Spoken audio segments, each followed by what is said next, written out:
নির্বাচন যারা বানচাল করতে চাইছে, দেশের পরিবেশকে যারা অস্থিতিশীল করতে চাইছে, সীমান্ত যারা আমাদের ভাইদেরকে বোনদেরকে মেরে ঝুলিয়ে রাখে, তাদের আশ্রয় এবং প্রশ্রয়দাতা পৃষ্ঠপোষকতা দিচ্ছে ভারত।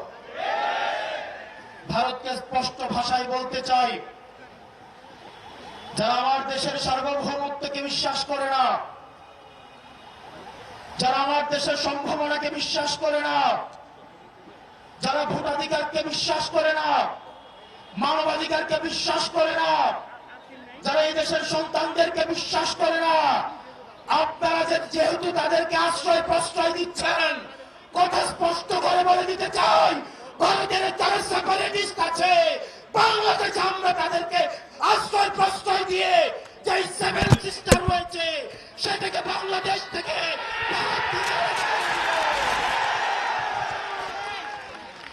এই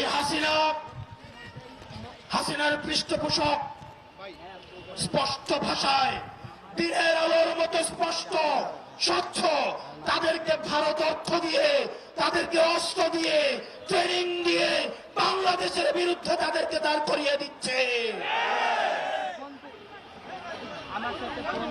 আমাদের ভারতের বিরুদ্ধে একটি পার্শ্ববর্তী দেশ বলার কোন সুযোগ নাই।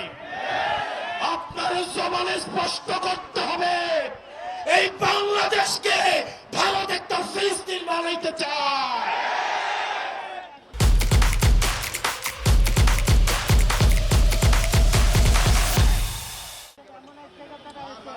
আমাদেরকে সবাইকে ঐক্যবদ্ধ হতে হবে। ক্ষমতার জন্য, গদির জন্য, মন্ত্রণালয়ের জন্য যারা দিল্লিকে কেবলা দিচ্ছে, এই বাংলাদেশের স্বাধীনতা তারা তৃতীয়বারের মতো বিক্রি করে দেওয়ার প্রস্তুতি নিচ্ছে।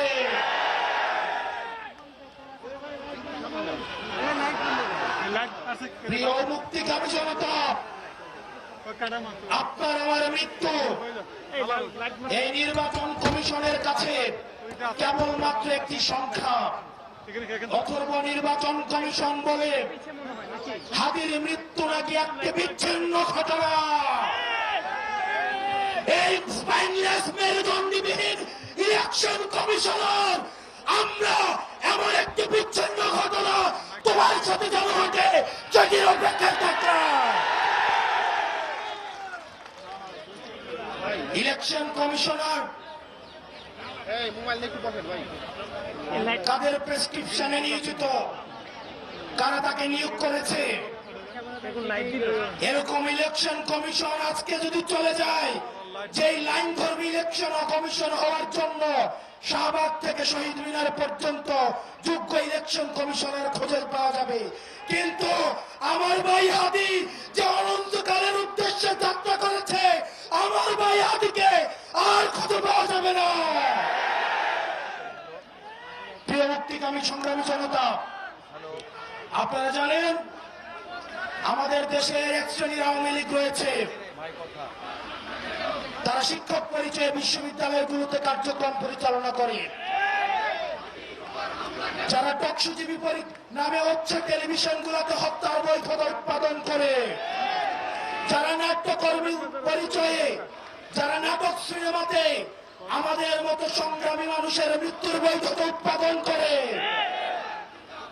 এই বিশ্ববিদ্যালয়ে নীল দলের যে ৫টা শিক্ষকরা রয়েছে তাদেরকে ধরে ধরে এই বিশ্ববিদ্যালয় থেকে বের করে দিতে হবে।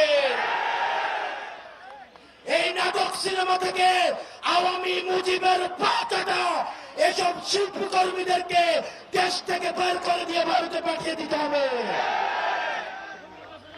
টকশোজীবীদের উদ্দেশ্যে এই ভারতীয় আধিপত্যের বৈধতা উৎপাদন যারা করছে, যেসব টকশোজীবীরা, আপনাদের তাদের এই ফেসিস্টদের মানবাধিকারে আপনারা যারা বিশ্বাস করেন, তারা মুসলিমের মানবাধিকারে বিশ্বাস করে না। আর দিন শেষে আজকে এই বেদিতে আপনারা যারা বসেছেন আর যারা আসেন নাই, আপনাদের দুইজনকেই বলি, ক্ষমতার লোভে অন্ধ হইেন না। আজকে যদি আমার বুকে গুলি লাগে, আমি জানি এই ধরনের একটা প্রোগ্রাম হবে, এসে বক্তৃতা দিবেন, তারপর চলে গিয়ে আবার হচ্ছে সিট নিয়ে নেগোসিয়েশন করবে। অনেক দল রয়েছে, যেহেতু আরপিও সংশোধন হয়েছে, এখন অন্য দলের মার্কায় নির্বাচন করতে পারবে না বলে নিজের দলের মার্কা বিলীন করে দেওয়ার জন্য তারা রেডি হয়ে আছে। এগুলো দিয়ে জাতীয় ঐক্য হয় না। এসব জাতীয় ঐক্য, এগুলো আমরা কি? আমাদের হাদি ভাইয়ের রক্ত এই জাতীয় ঐক্যের আঘা হয়ে আসুক, সেটা আমরা চাইনি।